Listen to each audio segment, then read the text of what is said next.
And now, a workshop of the McAllen City Commission. In accordance with the Texas Open Meetings Act, all workshops are open to the public. These sessions provide an opportunity for city staff to present detailed information and updates to the City Commission in preparation for future action or decisions. No formal votes are taken during workshops. They serve as an important step in the city's policy-making process.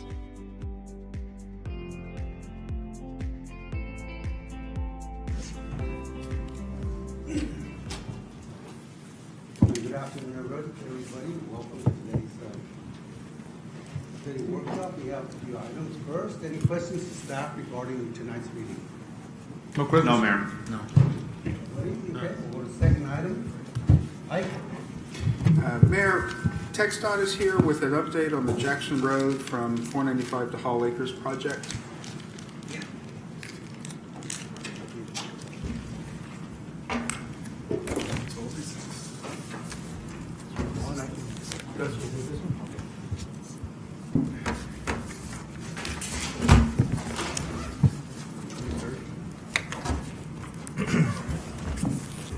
Good afternoon.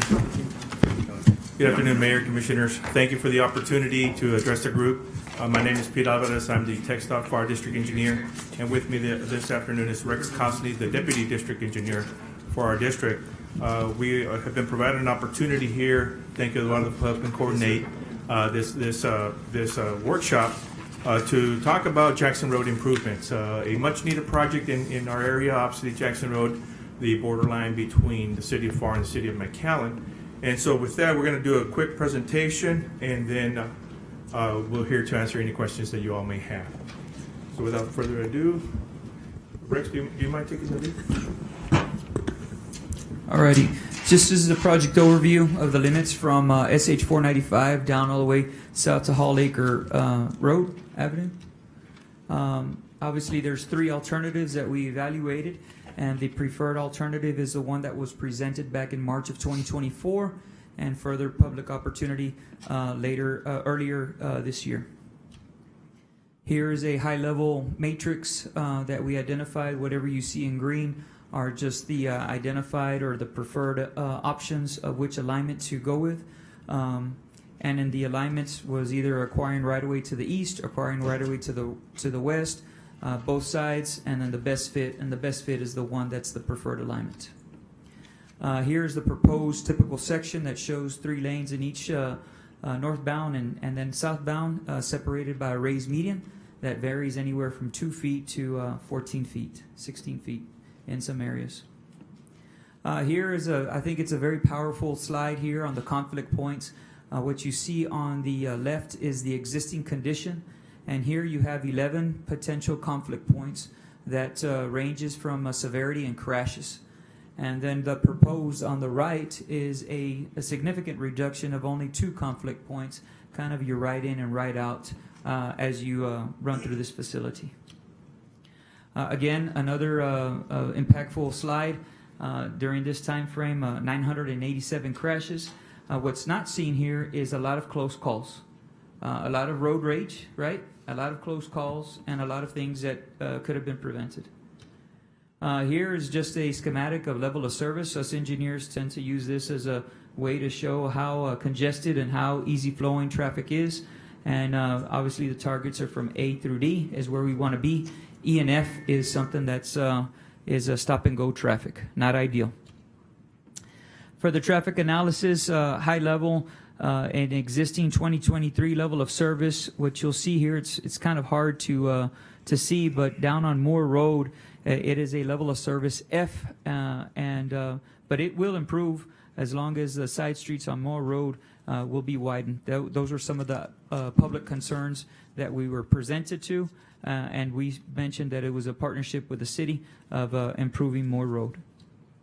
What you'll see here, if the no build, if we decided to not continue with the project, the intersections within the project limits will significantly reduce and get further in worse conditions, compounding traffic congestion, potentially more crashes.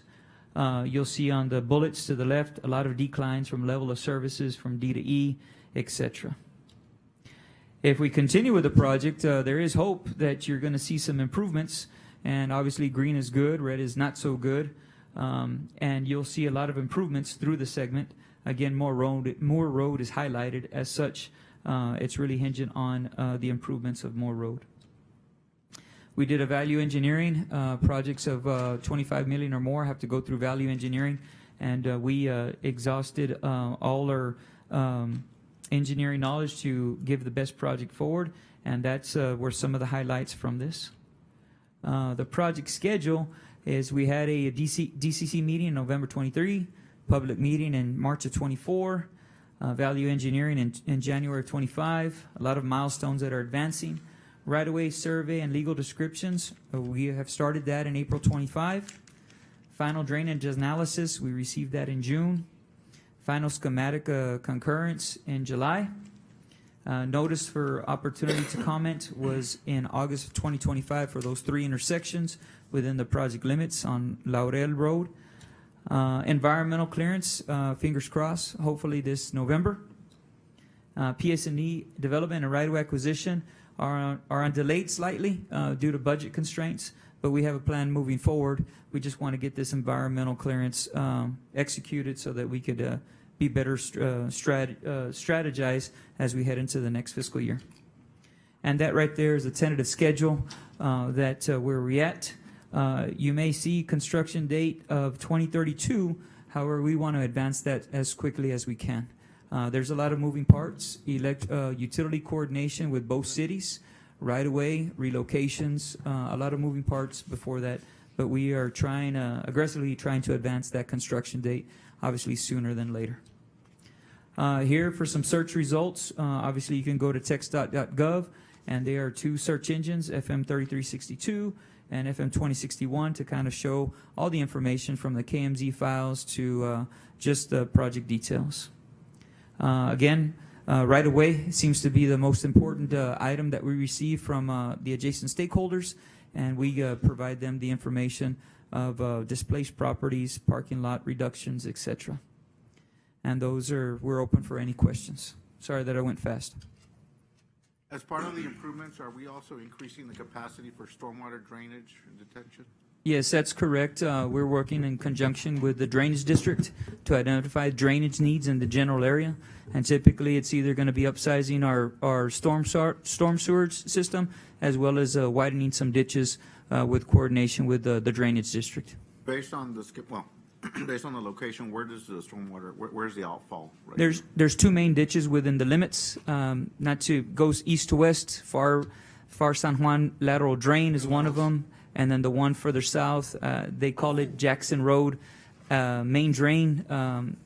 Mr. Cecine knows those drains, but we've been working in coordination with him. Very good. Thank you. Yes.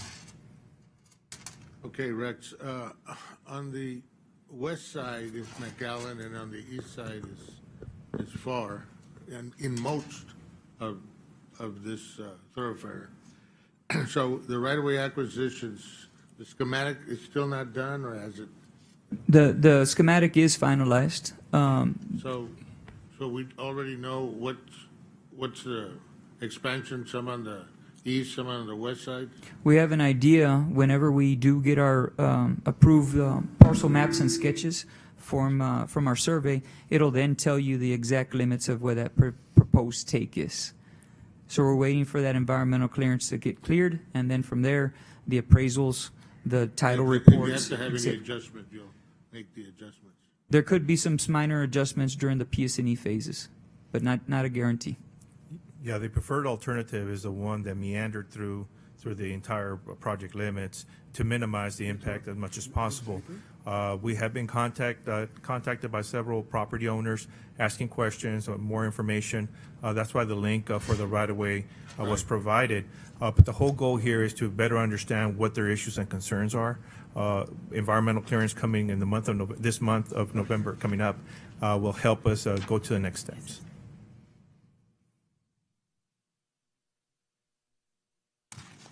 Any other questions? Is the city of McAllen going to be asked for monies for some of that right away No, position, or just the movement of utilities? the movement of utilities. Typically, it was 90% Fed, 10% local when it came to right-of-way adjustments. and now TxDOT picks up that 10%. So I think it's a very, I guess it's a benefit to advance projects of this magnitude. You know, we're gonna have a presentation from the PUB, but I guess, not on this subject, but I guess we need to be aware if, in the future, there's gonna be any monies needed from the PUB. Yes. To move some of the utilities. Yeah, before the meeting started, I was talking to both Mark and Okay. JJ about making a presentation to McAllen PUB to ensure that the needed adjustments are identified early so they can properly budge for those Yeah. adjustments. Yes. Yeah, because we're years away, so they can know exactly where we're gonna stand. Sir. Is the median proposed to go from Whole Acres all the way to Pecan? Yes, sir. Okay. And just imagine the traffic for those. During the construction phase, yes, Mayor. We do have multiple race median projects throughout in the valley. Right now, we're building one in State Highway 4, for example, in Brownsville. You all have been aware of the Ware Road project that we've done in the past. And so, yeah, it is a little bit of a challenge during the construction phase. We always ask the public to look at the signs, make sure that and if there's an alternative route that they could utilize for a period of time, that would be greatly appreciated. What's your completion rate? I'm sorry, what's your completion date? So once we start construction, we anticipate 30 to 36 months or so to complete the project. Yeah, we have not identified that construction start time, but it would be about 2.5 to 3 year Are y'all project. looking to go straight or kind of like y'all did in Ware Road? Different? Yeah, flip flop to minimize those impacts. Okay, excellent. Thank you. Any other questions? Good. Thank you All so right. much. Thank you. The personal injury lawyers are gonna hate this. Thank you so much for the Thank you, sir. opportunity. Thank you, guys. Take care.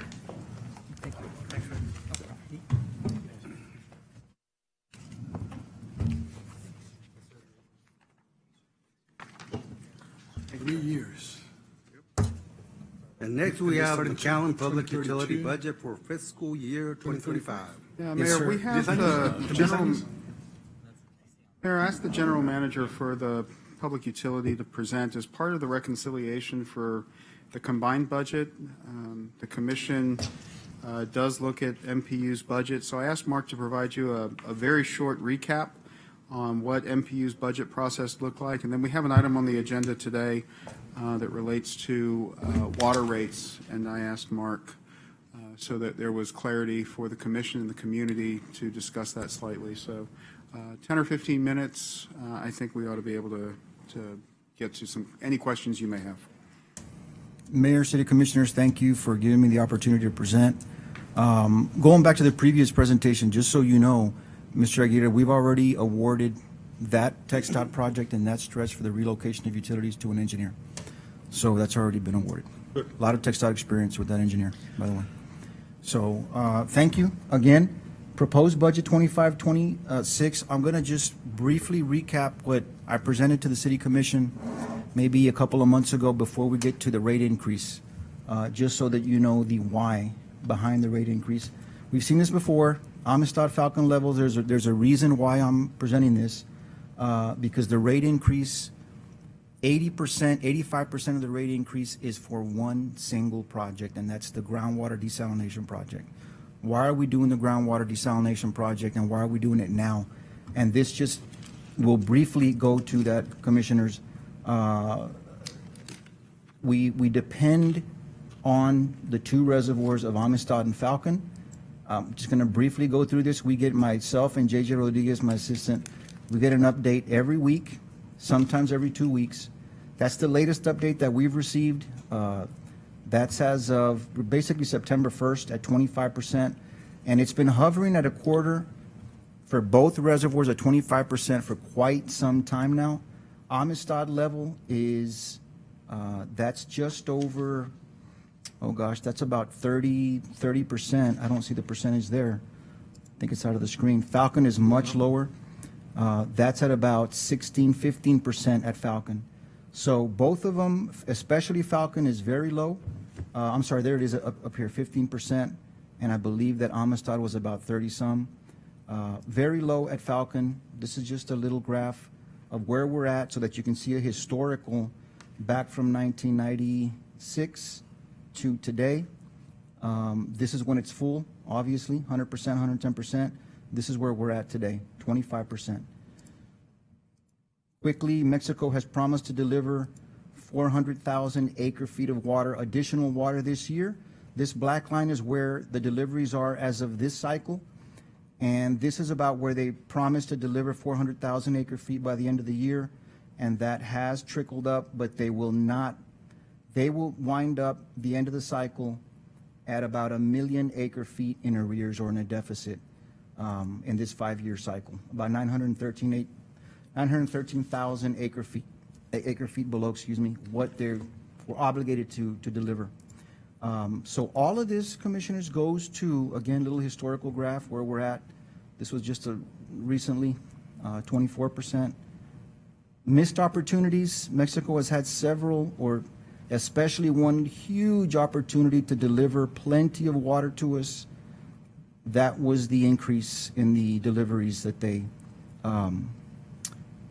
diverted to the U.S. side. So very disappointing. Why is this here? The drought cycles in Texas can change very, very quickly. This is October 1st of last year. You see very, very little drought in Central and South Texas. And very quickly, 6 months later, this is the drought map. So, and this is how quickly droughts can happen here. And then 6 months, a few months later, September 4, after the big rains in the hill country, that's where we're at. So it happens fast. This is a drought cycle map, which we have no reason to believe will change very drastically in the near future. But on average, every 4 and 5 years, Texas will experience a drought of some kind. And so big projects. This was just canceled, by the way, Mayor, Commissioners, just a couple of weeks ago. The proposed rates were going to be at $12 per 1,000 gallons. Mayor said there was a lot of opposition. That would have put their monthly water bills at about $200, $185 to $200 range. They canceled that project, and I have another slide here. But this just goes to the cost of these water projects, $6 billion. The previous one was about $1 billion. And it's not, here's something that I want to just talk about briefly. It's not just about water supply. It's about the quality of the water that's coming down the river. And lately, Mexico has been diverting from what's called the Morillo Drain. The Morillo Drain, several people are going after funds, but the Morillo Drain is now discharging about 3,000 parts TDS of salt to the Rio Grande. The Morillo Drain is not far from Ansalduas. It's just upstream of Ansalduas. So there's not a lot of time before we have that water in our intake. But Yes, the sir. Murillo water has always been the saltiest. It has. It has. We've never wanted to take. It's been at about 1,000 historically, which is high. Now it's at 3,000. So it's But tripled. we've never wanted to take water from the Murillo drain. Mexico now discharges from Morillo Drain. Quite a bit, actually. So, and that hits our intakes. This is just a little schematic of the proposed project. Light blue is our North Water Plant boundary. That's our site. We're now looking at 4 deep wells, 1 on each corner, and 4 shallow wells. That's in total of 8 wells. The blue off-site is something in the future. Future projects to pump groundwater to the North Plant. And this is a little bit of an additional schematic of how will the facility here, the wells, et cetera. This is the engineer's estimate. 23 million estimated in the groundwater wells. That will be phase 1.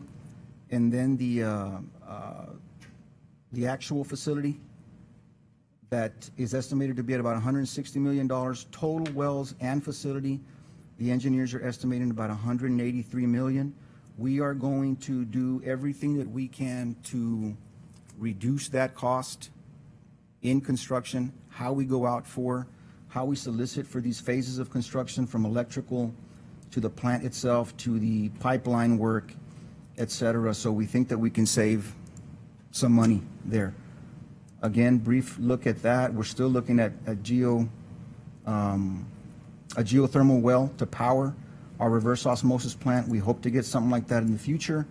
That's our test well right now. We've already finished the test wells, and they have analyzed the samples, and we are now looking at about 7 million gallons a day, given the test well sites that we're looking at. At what turbulence?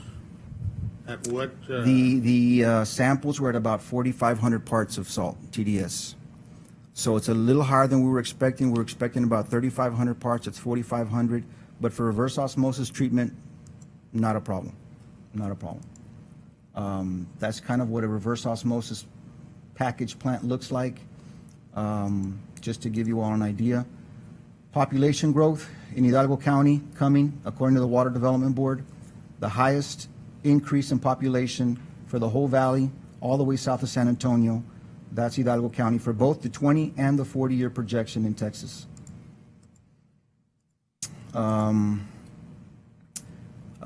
People spending money. They canceled that project through the study, even with that project.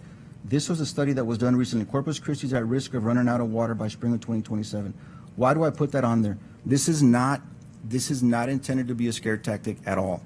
We have sufficient water now, but given the reliability of the Rio Grande River, not only for water supply, but for the quality of water, we don't want to be in that position where 5 years from now, 10 years from now, there is an article that McAllen will be running out of water. We depend too much for development, industry, and of course the residents to do that. So we think that it's time to diversify. We've been talking about diversifying our water portfolio for years. It's not getting cheaper. Operational expenses on the water side, we live and die with chlorine. That's a 300% increase in the last 5 years. It's tripled over the last 5 years. Matter of fact, it's about 320%.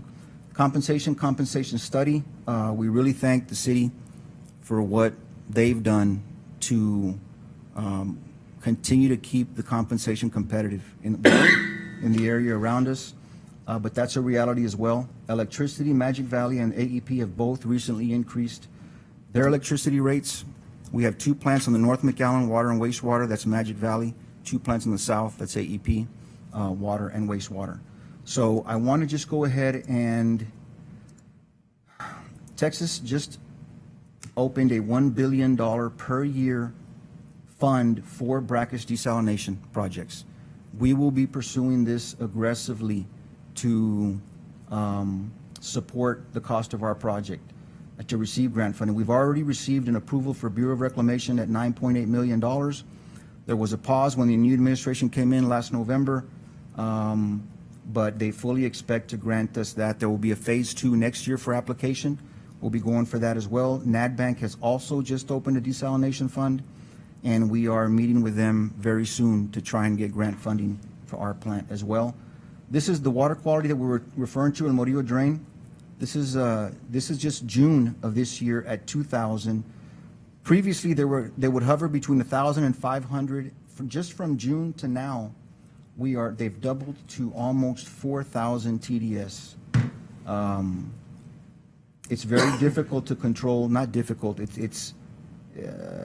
I'll just leave it there. It's difficult to control the quality of water that Mexico releases. Well, I'm sorry, how does their pool of water go from 2,000 to, let's say, 3,500? Especially after big rains. Big rains tend to wash off all the overland flow from fertilizers, pesticides, lots of things that are out in their crops. Because I was looking at the map. That makes it more. The salt content, the TDS. It's not just even salt. though it's more water, it doesn't balance out. It's a very small stream, a very concentrated. In other words, this isn't like the Rio Conchos. This is a very concentrated stream, just upstream of Ansalduas. Doesn't this kind of serve like to drain all that farmland that's west of Reynosa? So Correct. that's where you get the fertilizers. Correct. And Yes.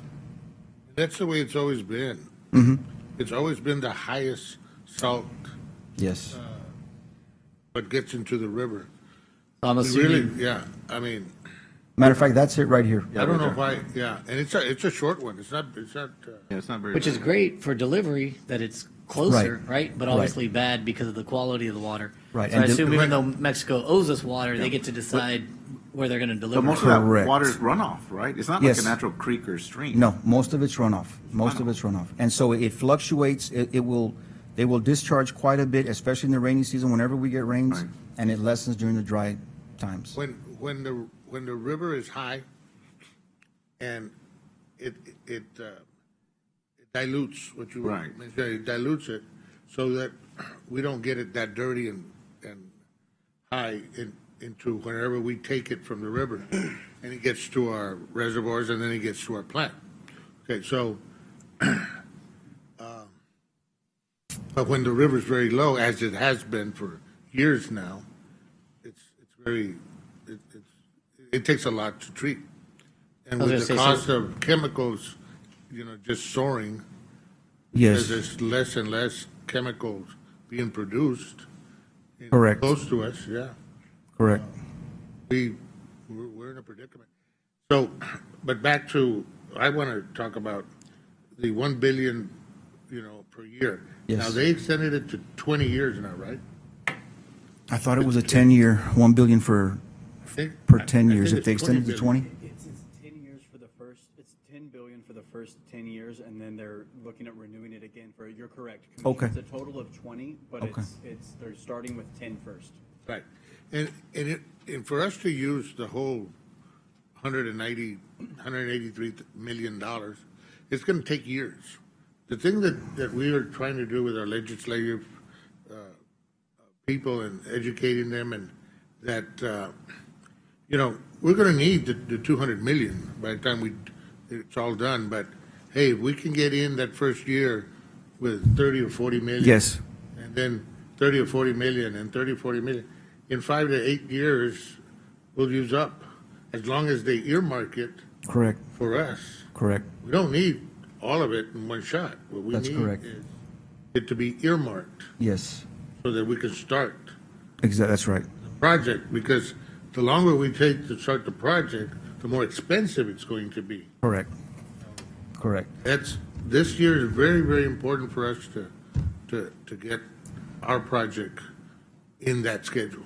Yes, this is a 4-year Earmarked. project. It's a 4-year project, and just like Commissioner Aguirre said, every year that goes by, matter of fact, the engineers have a percentage rate increase on the cost of the project on a yearly basis, because it won't be the same price now that it will be 4 years from now. Forgive me, there's a little bit of a when the software PowerPoint transitions a little bit, I lose some of this. These numbers are correct, and I just wanted you to see, you're going to see a couple of cities, Laredo and Corpus Christi, that are here. We did not use those in that valley average. Those are apart from the valley average, and this looks a little bit different. This should be further down to represent $82, but I can't get that now. But these numbers are correct. As it stands right now, the valley average over 10,000 gallon usage. Now, let me make this clear real quick. The average resident in McAllen, we had a fairly dry year this year. We had one flood event. The rest of it was a pretty dry year. This year, the average resident in McAllen used 8,500 gallons a month on average. 8,500. These numbers here represent a household that uses 10,000 gallons.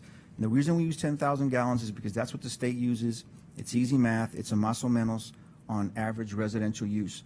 But just so that you know, these numbers here, this increase from $60 where we're currently at to 17 is assuming a 10,000 gallon use.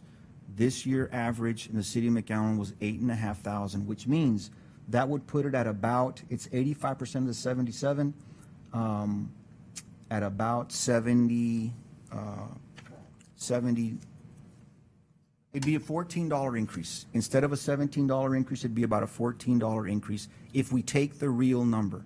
This is a 10,000 gallon usage, but I just want you to, I want the city commission to see this red line and where we would be, and we would be right in the middle of these valley cities that are represented here.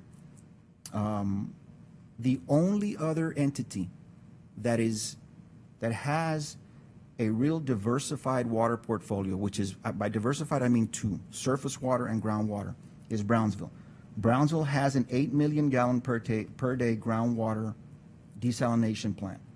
they are at $107 a month. They're the only ones that, when we do this plant, we will be apples and apples I think our water system's better than Brownsville, just to say that. But when we're comparing rates, they're the only ones with a reverse osmosis sizable plant. We will be at $77, about $30 cheaper on a monthly basis than anyone really that compares to us. Did you have a question, Commissioner? So most of the increase will be on the commercial side. I want you all to see, and this is not a study that we did. This is a study that Agua Sud did just 2 years ago in 2023. We did our own rate comparison, but I wanted you to see what a firm that was hired to do a water and wastewater residential and commercial rate analysis. They conducted that. We were the lowest in the whole valley at 50,000 gallons. This is what commercial is, a very wide spectrum of usage. You have a lawyer's office, insurance office, many facilities that are commercial that have a men's and women's restroom. That's it. Very low usage. If they use 5,000 gallons, that's a lot. And you have commercial all the way to a car wash that uses 800,000 gallons plus a month, okay? So 50,000 is probably a restaurant-style facility, small restaurant, not a large one. But I wanted you all to see what this looks like over 50,000 gallons. And then we can go back to what we are proposing on the commercial comparison. Again, something's shifted here. But this is over 20,000 gallon usage. By many commercial use less, many use more. But over 20,000 gallons with the commercial rate increase, we will be currently at 91. It's 160. The average is 178 for commercial at 20, which is really a low usage for commercial. And the high, so we're already under the average on a low commercial usage. As you go higher at 50,000 gallons, the average is 400. We will be at about just less than half of the valley average with our proposed rate. And as you go higher, the spread is even larger and larger and larger. So on a percentage basis, the commercial rate is increased much higher than the residential, but because they're so low, we are still much lower than the valley average. And that continues. At 200,000 gallons, now you're talking, the larger restaurants, there's hospitals that are probably a little bit higher than that, but even that, we're still right at about half the average commercial rate. So we're right at the average of residential. That's the bulk of our revenue, but we are still, with the rate increase, we're looking at being half of the commercial rate. So again, this is going toward, now that's not the only thing. We're also going to build a water tower, an additional water tower out in the Benson Road 3 Mile line area. And what was the other thing besides the water tower and the rates? I think those are the only two, Commissioners. But that is on the water commodity rate, 165 to 225. And that's what I wanted to mention, Commissioners. I just came from a conference just last week in Houston, where I see so many cities that many are pursuing a second source, meaning groundwater. Corpus Christi tried desal. They still may in the future, but most are planning and designing for a groundwater system to supplement their surface water supply. There was a speaker, the keynote speaker commended the city of Austin for having such a low rate. He was from Orange County, California. The resident pays $12.50 per 1,000 gallons with a base rate of 20 some dollars, I forget what it was.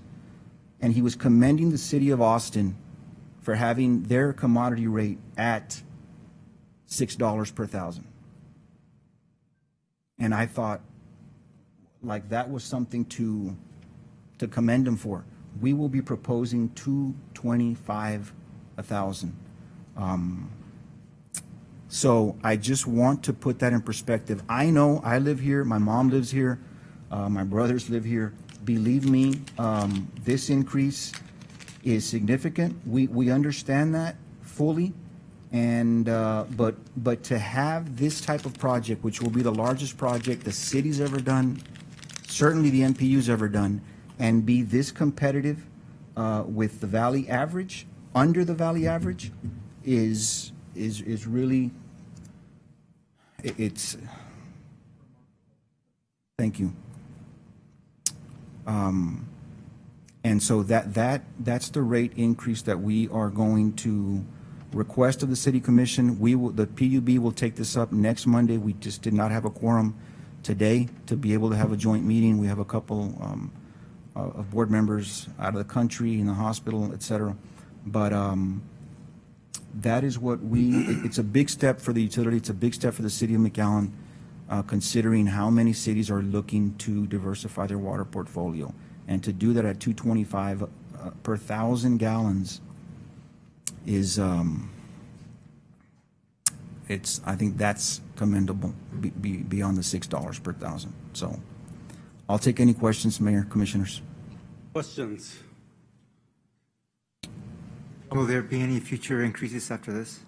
Good question, great question. This cost estimate that we saw earlier from the engineer, this rate increase represents about 80% of that will fund that debt service, 80%. Through the grants, Commissioner Rios, through the grants that we are pursuing, I forget what that estimate was, but through the grants that we're pursuing, through the construction cost savings that we will also be working with the engineer on, we hope that there will not be the second, 3 years down the road, a second increase. We want to be able to cover the total amount of that cost with this one now. So barring some exceptional inflation rates, or matter of fact, the feds just cut the rate by 25 basis points last week. That plays a big part in the bond sale that we're going to, the debt that we will be borrowing from the Texas Water Development Board for that first tranche that we call as $30 million loan, and that translates into a few $1 million just in the rate savings. So, and hopefully that continues, the feds continue to decrease that interest rate, and that will save us even more millions going forward.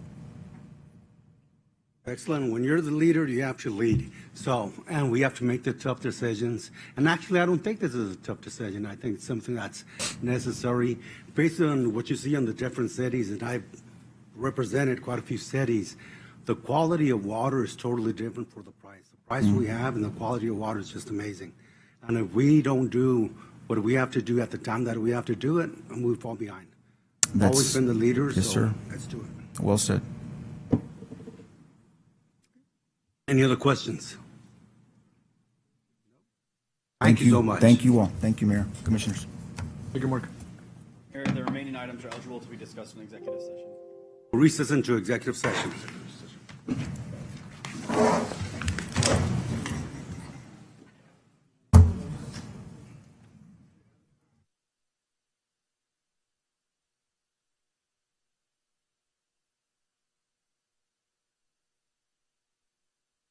Month at 4 p.m. in the City Commission Chamber, located on the 3rd floor of McAllen City Hall. The public is always welcome to attend or view online. Thank you for staying informed and engaged with the City of McAllen.